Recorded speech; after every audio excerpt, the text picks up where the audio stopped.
জাহাঙ্গীরনগরের ওইখান থেকে এই গাছটা যেদিন কিনে আনলাম ওই দিন একটা ভিডিও দিয়েছিলাম যে আমি দেখি রাস্তায় অনেকগুলা স্নেক প্লান্ট এই দিক দিয়ে যে হলুদ এই শাড়ি দিয়ে হলুদ ওইগুলো অনেকগুলো ফেলে রাখছে বলছিলাম।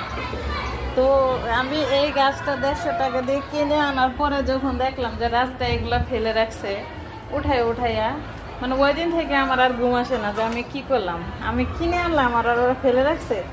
তো আমি চিন্তা করছি ওই দিন চাইছিলাম ওদের কাছে, কিন্তু ওই দিন আমি যে রাস্তায় যে সিকিউরিটিগুলি থাকে পাহারা দেয় ওদেরকে আমি পাই নাই।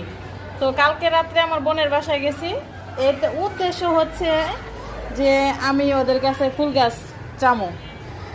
তো এটা ছিল আমার উদ্দেশ্য।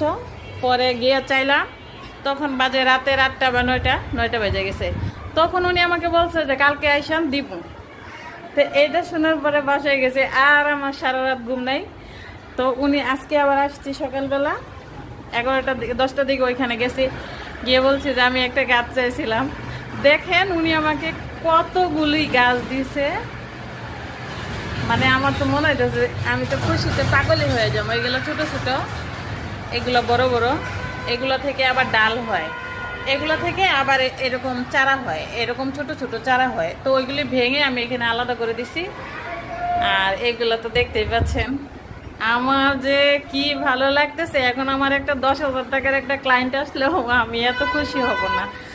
তারপর আমি এই টপগুলি 120 টাকা করে, আর মানে 3টা টপ আনছি, এইটা এইটা আর এইটা 330 টাকা এখন। আর আগেরগুলো তো আছেই। আর বাইরে তো আমার বাগান একটা বিশাল হয়ে গেছে।